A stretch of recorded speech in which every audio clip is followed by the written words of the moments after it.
আসসালামু আলাইকুম। স্বাগতম সবাইকে। আশা করি সবাই ভালো আছেন, সুস্থ আছেন এবং সুন্দর আছেন। আজকে আমরা এসএসসির রসায়ন চ্যাপ্টারের রসায়নের 7ম অধ্যায় অর্থাৎ রাসায়নিক বিক্রিয়া নিয়ে পড়ব এবং এই চ্যাপ্টারটা এমনভাবে পড়ব যাতে A to Z আমাদের সব কিছুই নিজেদের আয়ত্তে চলে আসতে পারে এবং এই চ্যাপ্টার নিয়ে আমাদের কোনো সমস্যা যাতে না হয় আমরা এভাবে এই চ্যাপ্টারটা পড়ব। এখন এই চ্যাপ্টার রাসায়নিক বিক্রিয়া, এখানে আমাদের বিক্রিয়া সম্পর্কে অনেক কিছু জানতে হবে। তো বিক্রিয়া সম্পর্কে আমরা বিক্রিয়াতে যাওয়ার আগে এই চ্যাপ্টারের কিছু বেসিক বিষয়, যেমন এই চ্যাপ্টারটা শুরু হয় হচ্ছে ভৌত পরিবর্তন এবং রাসায়নিক পরিবর্তন দিয়ে। এই ভৌত পরিবর্তন এবং রাসায়নিক পরিবর্তন বিষয়টা কি সেটা দিয়ে আমরা শুরু করি। দেখো, ভৌত পরিবর্তন বলতে শুধু বাহ্যিক অবস্থার পরিবর্তন, এতে রাসায়নিক পদার্থ অপরিবর্তিত থাকে। এখন বিষয়টা কি? বিষয়টা হচ্ছে, দেখো, আমরা সবাই জানি পানির সংকেত হচ্ছে, আমি যদি এখানে লিখে বুঝাই বিষয়টা, পানির সংকেত হচ্ছে H2O, ঠিক আছে? এখন যদি আমরা পানির কিন্তু 3টা অবস্থা আছে, একটা হচ্ছে কঠিন, একটা হচ্ছে তরল, আর একটা হচ্ছে গ্যাসীয় বা বায়বীয় অবস্থা। এখন কঠিন পানি বলতে আমরা বুঝি বরফকে, ঠিক আছে? এখন এই বরফকে যদি আমরা তাপ দিই, সেটা কিসে পরিণত হয়? তরলে পরিণত হয়। আবার সেমভাবে তরলকেও যদি তাপ দিতে থাকি, তখন একটা সময় পর সেটা কিসে পরিণত হয়? গ্যাসে পরিণত হয়। এখন দেখো, এই কঠিন অবস্থা অর্থাৎ বরফ অবস্থার যদি তাপ দিই আমরা, সেটা তরলে পরিণত হয়। আবার তরল অবস্থায় যদি তাপ দিই সেটা গ্যাসে পরিণত হয়।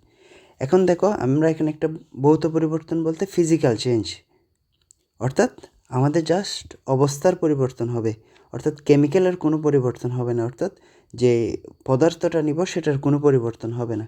এই বরফের যদি রাসায়নিক সংকেত দেখো সেটাও H2O, তরলের রাসায়নিক সংকেত দেখো সেটাও H2O, গ্যাসের রাসায়নিক সংকেত দেখো সেটাও H2O।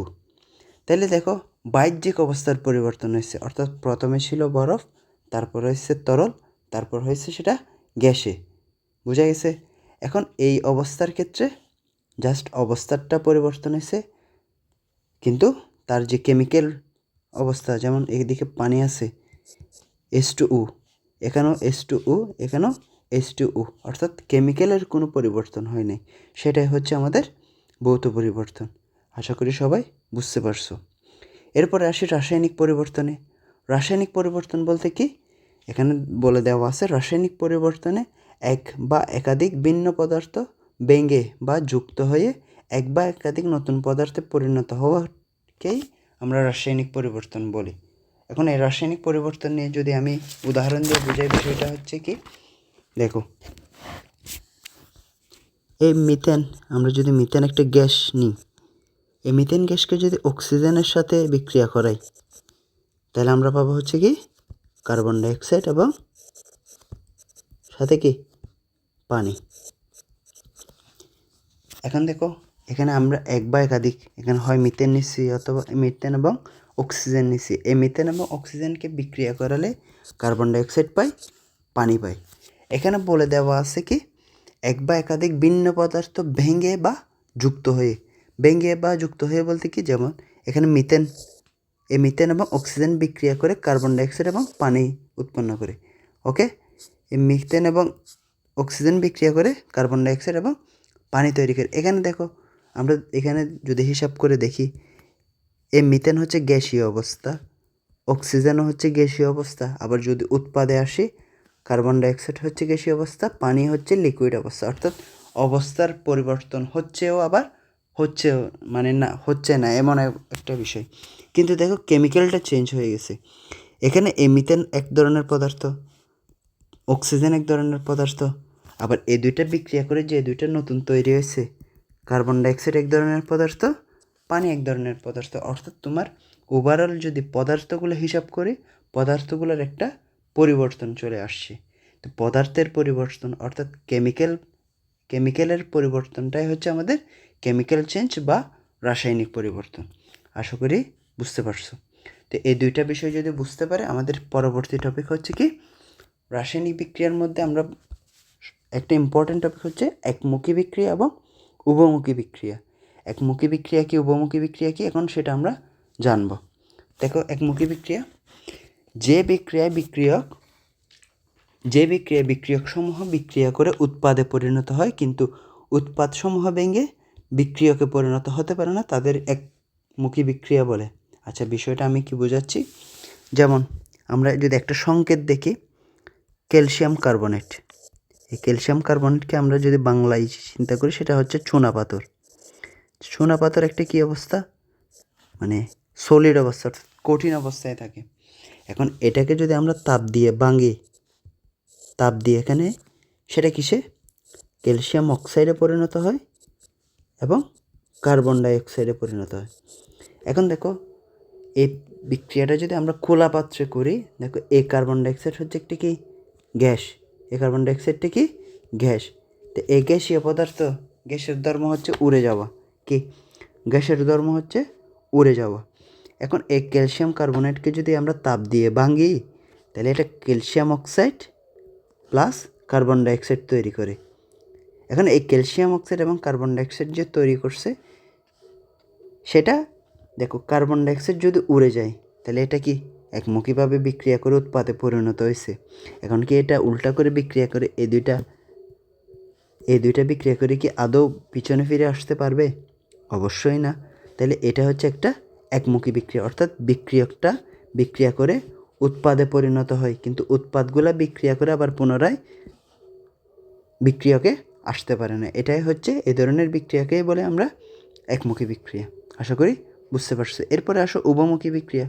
উভমুখী বিক্রিয়া কি, যে বিক্রিয়ায় বিক্রিয়কসমূহ বিক্রিয়া করে উৎপাদে পরিণত হয়, আবার উৎপাদসমূহ ভেঙে অথবা বিক্রিয়া করে পুনরায় বিক্রিয়কে পরিণত হতে পারে, তাদেরকে উভমুখী বিক্রিয়া বলে। আমরা যদি একটা সহজ উদাহরণ দিয়ে দেখি, তাহলে দেখো উভমুখী বিক্রিয়া হবে কি, হাইড্রোজেন এবং আয়োডিন, তোমরা দুইটাকেই চিনো। এই হাইড্রোজেন এবং আয়োডিন বিক্রিয়া করে কিসে পরিণত হয়, হাইড্রোজেন আয়োডাইডে পরিণত হয়। এই হাইড্রোজেন আয়োডাইডে পরিণত হয়, অর্থাৎ এটা বিক্রিয়া করে উৎপাদে পরিণত হয়েছে। ঠিক আছে, অর্থাৎ হাইড্রোজেন এবং আয়োডিন বিক্রিয়া করে উৎপাদে পরিণত হয়েছে। এখন তো ভাইয়া এটা হচ্ছে একমুখী বিক্রিয়া না, ভাইয়া এটা উভমুখী বিক্রিয়া কীভাবে হবে? আবার সেম হাইড্রোজেন আয়োডাইডকে যদি ভাঙো, আমরা হাইড্রোজেনও পাই, আয়োডিনও পাই। ওকে, অর্থাৎ আমরা বিক্রিয়ককে ভেঙে উৎপাদেও পেতে পারি, অর্থাৎ বিক্রিয়ক বিক্রিয়া করে উৎপাদে পরিণত হয়, আবার উৎপাদ বিক্রিয়া করে বিক্রিয়কেও পরিণত হয়। এটাকে যদি আমরা সমতা করি, তাহলে এরকম আসে। ঠিক আছে, এখন দেখো ভাইয়া, এই দুইটা আমরা আলাদা করে বিক্রিয়া করাইছি। হাইড্রোজেন এবং আয়োডিন বিক্রিয়া করে হাইড্রোজেন আয়োডাইডে পরিণত হয়, আবার সেম হাইড্রোজেন আয়োডাইডকে বাংলা আমরা হাইড্রোজেন এবং আয়োডিন পাই, অর্থাৎ দুইটা আলাদা বিক্রিয়া। কিন্তু না ভাইয়া, এই দুইটা আলাদা বিক্রিয়া না, আমরা এই দুইটাকে যখন একসাথে লিখব, তখন দেখো আমরা এক জায়গায় পাবো কি, হাইড্রোজেন এবং আয়োডিন যদি বিক্রিয়া করে আমরা পাবো কি, হাইড্রোজেন আয়োডাইড। অর্থাৎ এটা সামনের দিকেও বিক্রিয়া করবে, পিছনের দিকেও বিক্রিয়া করবে। অর্থাৎ যে হাইড্রোজেন এবং আয়োডিন বিক্রিয়া করে হাইড্রোজেন আয়োডাইডে পরিণত হয়, হাইড্রোজেন এবং আয়োডিন বিক্রিয়া করে হাইড্রোজেন আয়োডাইডে পরিণত হয়, আবার হাইড্রোজেন আয়োডাইড ভেঙে হাইড্রোজেন এবং আয়োডিনে পরিণত হয়। আশা করি বুঝতে পারছো। এখানে দুইটা বিষয় আছে।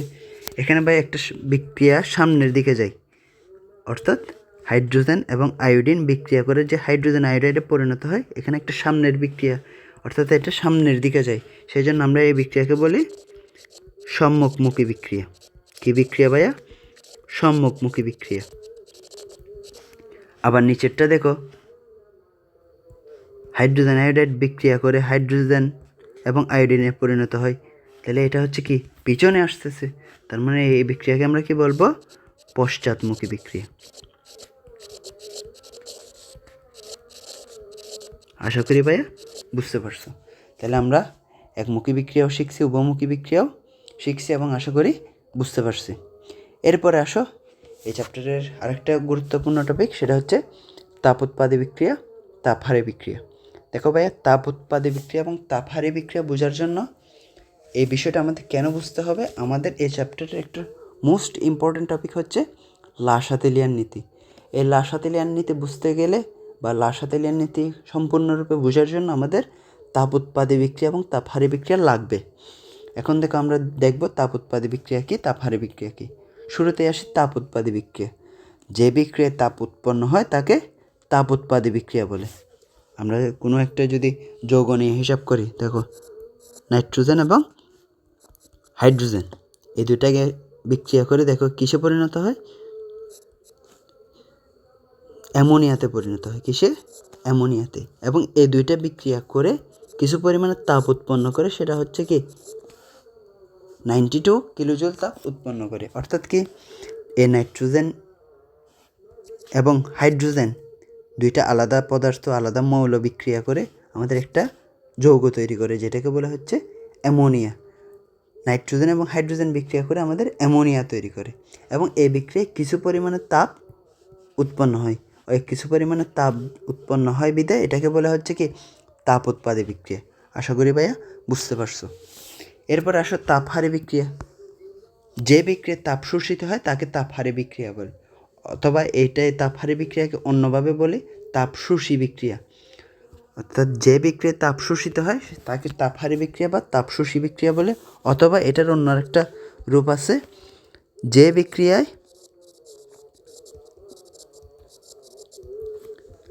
বাইরে থেকে তাপ দেওয়া হয় তাকে তাপহারী বিক্রিয়া বলে। কেন ভাই এটাও কেন বলতেছি আমরা এখন দেখব বিষয়টা। আমরা একটু আগে উদাহরণ একটা দেখছিলাম, মনে আছে কি না? Calcium carbonate. ক্যালসিয়াম কার্বনেট কী অবস্থায় আছে? সলিড অবস্থায় আছে। এটাকে আমরা ভাঙতে পারি। হ্যাঁ ভাইয়া ভাঙতে পারি। তো ভাঙার জন্য কি দিতে হবে ভাইয়া? তাপ দিতে হবে ভাইয়া। তাপ কী পরিমাণে? একটা নির্দিষ্ট পরিমাণে তাপ দিতে হবে। আমরা জাস্ট ধরে নিচ্ছি এটা হচ্ছে অলমোস্ট 176.8 কিলোজুল পরিমাণে তাপ দিলেই তারপর আমরা ক্যালসিয়াম কার্বনেটকে ভাঙতে পারি। তাহলে বাইরে থেকে তাপ দিচ্ছি ভাইয়া, তো বিক্রিয়কে বাইরে থেকে তাপ দিচ্ছি বিধায় এটা কি হচ্ছে বিক্রিয়া করে, অর্থাৎ ক্যালসিয়াম কার্বনেট ভেঙে কিসে পরিণত হয় ভাইয়া? ক্যালসিয়াম অক্সাইড এবং কার্বন ডাইঅক্সাইডে পরিণত হয়।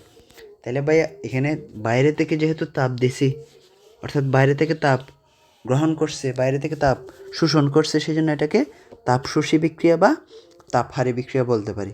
আশা করি ভাইয়া বুঝতে পারছো। এখন তাপ উৎপাদী বিক্রিয়া এবং তাপহারী বিক্রিয়ার একটা টপিক হচ্ছে আমাদের ডেল এইচ। এই ডেল এইচ বিষয়টা কি?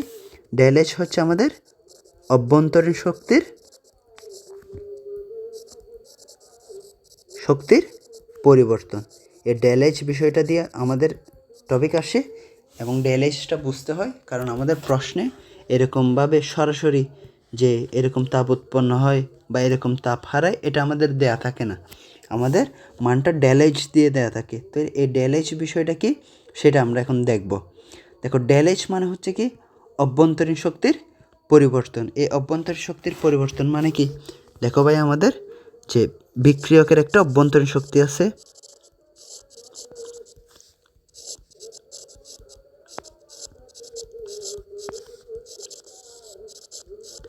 বিক্রিয়কের একটা অভ্যন্তরীণ শক্তি আছে এবং উৎপাদেরও একটা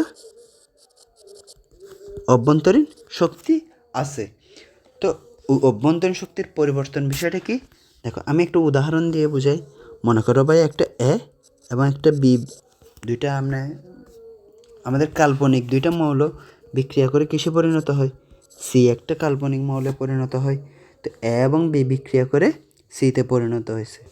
এখন এতে এবং বিতে দুইটা বিক্রিয়ক, তোমরা জানো এই দুইটা হচ্ছে কি বিক্রিয়ক। তো এই দুইটা বিক্রিয়কের একটা কি আছে?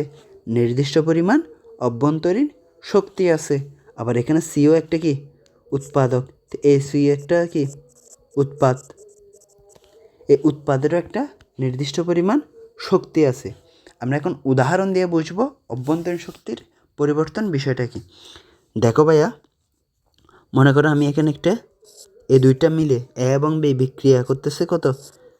এই দুইটা মিলে আমাদের অভ্যন্তরীণ শক্তি হচ্ছে 100 কিলোজুল। কত ভাইয়া? 100 কিলোজুল। এখন দেখো ভাইয়া এই 100 কিলোজুল তোমার উৎপাদে গিয়ে কততে পরিণত হয়েছে? 60 কিলোজুলে পরিণত হয়েছে। কততে? 60 কিলোজুলে।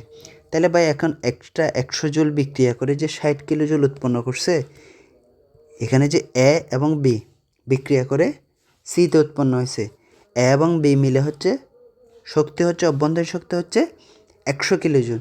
তো সিতে শক্তি হচ্ছে কত? 60 কিলোজুল। তো ভাইয়া বাকি 40 জুল কোথায় গেছে?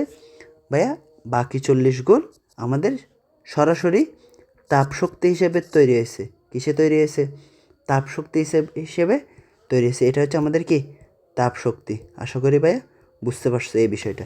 এখন যদি আমি পরিবর্তনে আসি, ডেলএইচ, এ ডেলএইচ মানে হচ্ছে কি? উৎপাদের অভ্যন্তরীণ শক্তি, অভ্যন্তরীণ শক্তি বিয়োগ বিক্রিয়কের অভ্যন্তরীণ শক্তি। তো ভাই এখন যদি আমি হিসাবে আসি, আমাদের বিক্রিয়ক ছিল কি? এ এবং বি। আমাদের উৎপাদ ছিল কি? সি। তাহলে দেখো তো ভাই আমাদের অভ্যন্তরীণ শক্তি, উৎপাদের অভ্যন্তরীণ শক্তি কত ছিল? 60 কিলোজুল। বিক্রিয়কের অভ্যন্তরীণ শক্তি কত ছিল? 100 কিলোজুল। তাহলে ভাই বিক্রিয়া করে কত আসতেছে? -40 কিলোজুল। তো ভাই মাইনাসটা মানে কি? এই মাইনাসটার মানে কি? এই মাইনাসটা মানে হচ্ছে আমাদের বিক্রিয়ক যখন উৎপাদে পরিণত হয় তখন বাড়তি করে এই 40 জুল কিসে পরিণত হয়? তাপ শক্তিতে পরিণত হয়। কিসে? তাপ শক্তিতে পরিণত হয়। এই তাপ শক্তিতে পরিণত হওয়ার ফলে আমাদের কিছু তাপ উৎপন্ন হয়। সেজন্য এটা হচ্ছে একটি কি? তাপ উৎপাদী বিক্রিয়া। কি বিক্রিয়া ভাইয়া? তাপ উৎপাদী বিক্রিয়া। তাহলে আমরা বিষয়টা আশা করি বুঝতে পারছি। তাপ উৎপাদী বিক্রিয়ায় কী হবে? ডেলএইচের মান কী হবে? নেগেটিভ হবে।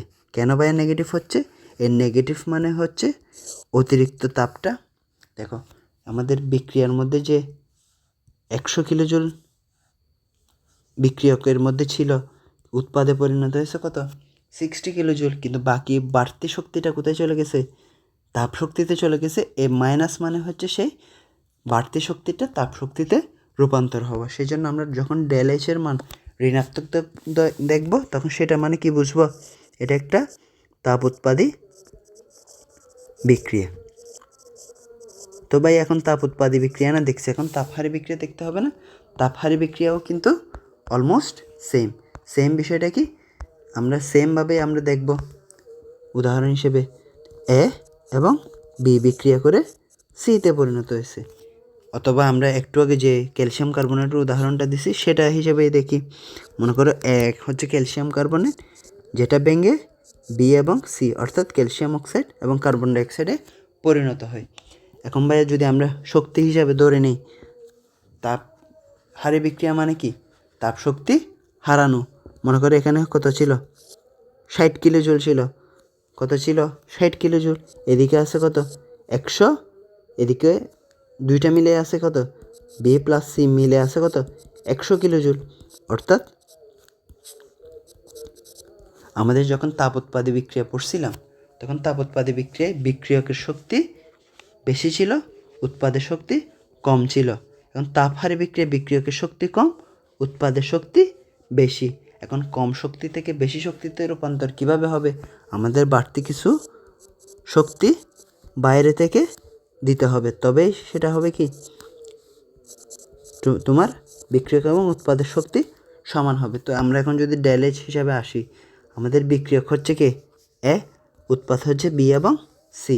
তো আমরা যদি এখন ডেলএইচ বলি, আমরা বলছিলাম ডেলএইচ হচ্ছে কি? উৎপাদের অভ্যন্তরীণ শক্তি বিয়োগ বিক্রিয়কের অভ্যন্তরীণ শক্তি। তো আমাদের উৎপাদের অভ্যন্তরীণ শক্তি কত ছিল? যদি আমরা হিসাব করি 100 জুল, বিক্রিয়কের অভ্যন্তরীণ শক্তি কত? 60 জুল। তো বিক্রিয়কের অভ্যন্তরীণ শক্তি আর উৎপাদের অভ্যন্তরীণ শক্তি যদি হিসাব করি 100 - 60 করি, তাহলে কত আসে? +40 কিলোজুল আসে। এ +40 কিলোজুল বলতে কি? দেখো +40 মানে বাইরে থেকে আমাদের কি? বাইরে থেকে বাড়তি 40 কিলোজুল তাপ দিতে হবে।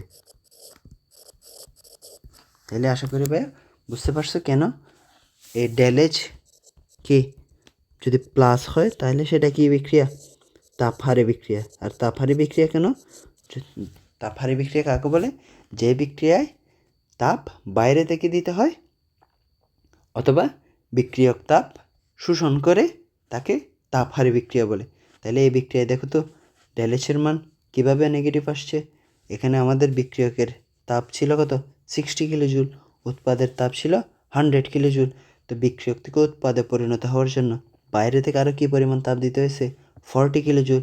তো বাইরে থেকে তাপ দিলে তখন সেটা কোন বিক্রিয়া হয়ে যায়? তাপহারে বিক্রিয়া হয়ে যায়।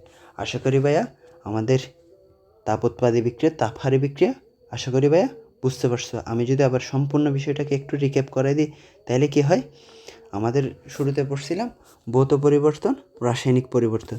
ভৌত পরিবর্তন মানে বাহ্যিক অবস্থার পরিবর্তন, অর্থাৎ ফিজিক্যাল চেঞ্জ। আমরা যদি পানির শুধু ফিজিক্যাল চেঞ্জ হবে। ভৌত পরিবর্তন মানে হচ্ছে শুধু ফিজিক্যাল চেঞ্জ, অর্থাৎ বাহ্যিক পরিবর্তনটাই হবে, কিন্তু কেমিক্যাল যেটা থাকবে সেটার কোনো পরিবর্তন হবে না।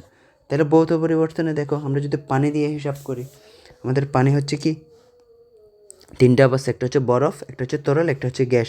বরফকে যখন তাপ দিব সেটা কিসে পরিণত হবে? তরলে পরিণত হবে। তরলকে যখন তাপ দিব সেটা গ্যাসে পরিণত হবে। অর্থাৎ আমাদের পানির কোনো পরিবর্তন হয় নাই। এখানেও পানি আছে, এখানেও পানি আছে, এখানেও পানি আছে, অর্থাৎ কেমিক্যালটার কোনো পরিবর্তন হয়নি, কিন্তু যে অবস্থা আছে সেটার পরিবর্তন হয়েছে। সেই জন্য সেটাকে আমরা বলে হচ্ছে কি ভৌত পরিবর্তন। রাসায়নিক পরিবর্তন মানে কি?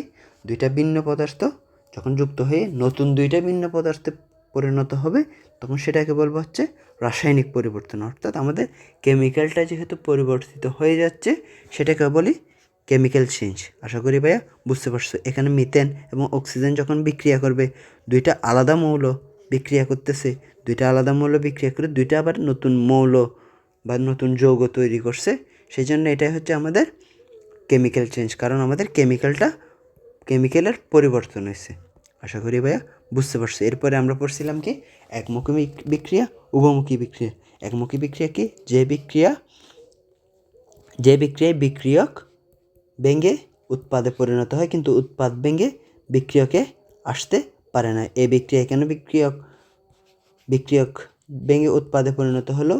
আমাদের যখন উৎপাদ তৈরি হয় কার্বন ডাইঅক্সাইডটা কী হয়? উড়ে যায়। কী হয়? উড়ে যায়। কারণ আমাদের কার্বন ডাইঅক্সাইড উড়ে যায় কেন? কারণ কার্বন ডাইঅক্সাইড হচ্ছে একটা গ্যাসের ধর্ম হচ্ছে কি উড়ে যাও। তো তুমি যদি উল্টা করে আসতে পারো কার্বন ডাইঅক্সাইড এবং ক্যালসিয়াম অক্সাইডকে যদি মিশাই যদি আবার বিক্রিয়কে আসতে চাও তাহলে সেটা পারবে না। সেজন্য এটা হচ্ছে একটা একমুখী বিক্রিয়া। আবার উভমুখী বিক্রিয়া কি?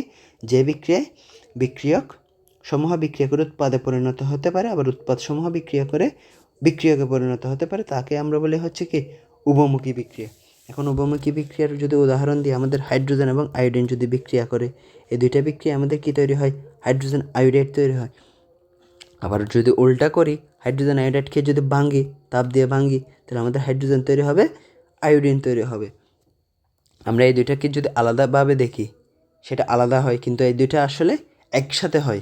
হাইড্রোজেন এবং আয়োডিন বিক্রিয়া করে আমাদের হাইড্রোজেন আয়োডাইড হয়, আবার সেই হাইড্রোজেন আয়োডাইডটা ভেঙে আবার হাইড্রোজেন এবং আয়োডিনে পরিণত হয়। এটা হচ্ছে আমাদের উভমুখী বিক্রিয়া, অর্থাৎ সামনের দিকেও যাচ্ছে, পিছনের দিকেও আসতেছে। এখন সামনের দিকে যে বিক্রিয়া যায় সেটাকে হচ্ছে আমরা বলি সম্মুখমুখী বিক্রিয়া, আবার উল্টা ফিরে যেটা আসতেছে সেটাকে বলা হচ্ছে পশ্চাৎমুখী বিক্রিয়া। পশ্চাৎ মানে হচ্ছে উল্টা। তাহলে আমরা এই বিষয়টা বুঝতে পারছি। এরপরে তাপ উৎপাদী বিক্রিয়া। তাপহার বিক্রিয়া মানে কি? যে বিক্রিয়ায় তাপ উৎপন্ন হয় তাকে তাপ উৎপাদী বিক্রিয়া বলে। যেমন নাইট্রোজেন এবং হাইড্রোজেন বিক্রিয়া করলে আমাদের একটা উৎপাদ তৈরি হয়, উৎপাদের সাথে সাথে কিছু পরিমাণ তাপ কি উৎপন্ন হয়। সেই জন্য এটা হচ্ছে একটা তাপ উৎপাদী বিক্রিয়া, কারণ এই বিক্রিয়ায় 92 কিলোজুল তাপ উৎপন্ন হয়। এরপরে তাপহারী বিক্রিয়া কি? যে বিক্রিয়ায় তাপ শোষিত হয় তাকে তাপহারী বিক্রিয়া বলে, অথবা যে বিক্রিয়ায় বাইরে থেকে তাপ দেওয়া হয়, বাইরে থেকে তাপ গ্রহণ করে তাকে আমরা তাপহারী বিক্রিয়া বলি। তাপ দেওয়া হয় বা বাইরে থেকে তাপ গ্রহণ করে তাহলে তাকে আমরা কি বলি? তাপহারী বিক্রিয়া। তো ক্যালসিয়াম কার্বনেট একটা হচ্ছে সলিড পদার্থ। এই সলিড পদার্থকে ভাঙতে হবে, ভাঙার জন্য আমাদের বাইরে থেকে তাপ দিতে হয়। এই বাইরে থেকে তাপ দেওয়ার ফলে আমাদের ক্যালসিয়াম কার্বনেটটা ভাঙে, আমাদের ক্যালসিয়াম অক্সাইড এবং কার্বন ডাইঅক্সাইড পরিণত হয়। তাহলে এটা হচ্ছে একটা তাপহারী বিক্রিয়া। আশা করি ভাইয়া বুঝতে পারছো। এরপরে আমরা পড়ছিলাম কি ডেলএইচ। ডেলএইচ মানে হচ্ছে কি অভ্যন্তরীণ শক্তির পরিবর্তন। অভ্যন্তরীণ শক্তির পরিবর্তন মানে কি উৎপাদের অভ্যন্তরীণ শক্তি থেকে বিক্রিয়কের অভ্যন্তরীণ শক্তি যদি বাদ দিই কী পরিমাণ শক্তির পরিবর্তন হয় সেটা আমরা বুঝতে পারি। তাহলে বিক্রিয়কের একটা অভ্যন্তরীণ শক্তি আছে, উৎপাদের একটা অভ্যন্তরীণ শক্তি আছে। তো বিক্রিয়কের অভ্যন্তরীণ শক্তি এবং উৎপাদের অভ্যন্তরীণ শক্তি যদি হিসাবে আনি, তাহলে দেখো এখানে আমরা উদাহরণ দিয়েছিলাম একটা যে কোনো একটা যৌগ যে কোনো একটা যৌগ যখন বিক্রিয়া করে উৎপাদে পরিণত হয়, তখন সেটা কি একটা নির্দিষ্ট শক্তি থাকে দুইজনের মধ্যেই। বিক্রিয়কের শক্তি যদি 100 কিলোজুল হয়, উৎপাদের শক্তি যদি 60 কিলোজুল হয়, তাহলে যদি আমরা বাদ দিই আমরা কি পাই? -40 কিলোজুল পাই। এ -40 জুল মানে কি? এ -40 জুল মানে হচ্ছে আমাদের উৎপাদের সাথে কিছু পরিমাণ শক্তি তাপ শক্তিতে রূপান্তর হয়। এই তাপ শক্তিটাই হচ্ছে আমরা কি এই তাপ শক্তিটা উৎপন্ন হয় বিধে এটা একটা কি তাপ উৎপাদী বিক্রিয়া হয়। আবার এদিকে যখন হিসাবে আসে সেটা কিসে চলে আসে? -40 কিলোজুলে চলে আসে। সেজন্য এই তাপ শক্তি যেহেতু তৈরি হয়, তাহলে এটা একটা তাপ উৎপাদী বিক্রিয়া। আশা করি ভাই ডেলএইচ তাপ উৎপাদী বিক্রিয়া কেন মাইনাস হয় সেটা বুঝতে পারছো। এখন আবার যদি আসো তাপহারী বিক্রিয়া কি, মনে করো 60 জুল একটা তাপ আছে, মানে একটা বিক্রিয়ক এ আছে যেটার মধ্যে থেকে বি এবং সি দুইটা উৎপাদ তৈরি হচ্ছে। তো এ বিক্রিয়কের শক্তি মনে করো কত? 60 কিলোজুল। তো দুইটা উৎপাদ মিলে তোমার শক্তি হচ্ছে কত? 100 কিলোজুল। তাহলে 60 জুল থেকে 100 জুল তোমার আলাদা দুইটা বিক্রিয়ক তৈরি হওয়ার জন্য বাইরে থেকে কিছু পরিমাণ তাপ দিতে হবে। এ বাইরে থেকে যে পরিমাণ তাপ দিতে হয় সেটা হচ্ছে আমাদের ডেলএইচের মান। এখন যদি বাইরে থেকে কী পরিমাণ তাপ দিতে হয় সেটা হিসাব করো। উৎপাদের অভ্যন্তরীণ শক্তি এবং বিক্রিয়কের অভ্যন্তরীণ শক্তি যদি পরিবর্তন হিসাব করে দেখো, উৎপাদের অভ্যন্তরীণ শক্তি ছিল 100, বিক্রিয়কের ছিল 40। তাহলে আরও বাইরের থেকে কী পরিমাণ তাপ দিতে হচ্ছে? 40 কিলোজুল তাপ দিয়ে আমাদের বিক্রিয়াটা ঘটাতে হচ্ছে। সেই জন্য এটা একটা কি প্লাস আসছে। এই প্লাসটার মানে কি বাইরে থেকে বাড়তি আমাদের 40 কিলোজুল তাপ দিতে হবে। তাহলে আমরা বুঝতে পারছি ডেলএইচের মান যদি পজিটিভ হয় তাহলে সেটা একটা তাপহারী বিক্রিয়া। আমি আবার যদি হিসাব করে বলি, ডেলএইচ যদি পজিটিভ হয়, ডেলএইচ পজিটিভ হলে তো তাপহারী বিক্রিয়া সেটা জানো। ডেলএইচ যদি নেগেটিভ হয় সেটা একটা তাপ উৎপাদী বিক্রিয়া। তাহলে ডেলএইচ পজিটিভ মানে কি বাইরে থেকে তাপ দিতে হবে, আর ডেলএইচ নেগেটিভ মানে তাপ উৎপন্ন হবে। আশা করি ভাইয়া বুঝতে পারছো। তো আজকের ক্লাস এতটুক, আশা করি সবাই বুঝতে পারছো। তো ক্লাসটা বুঝতে পারছো কি না সেটা আমাকে ফিডব্যাক দিয়ে জানাবে। যদি কোনো সমস্যা থাকে সেটাও আমাকে কমেন্টে জানাবে। সবাই ভালো থাকবে, সুস্থ থাকবে এবং সুন্দর থাকবে। সবাইকে আসসালামু আলাইকুম।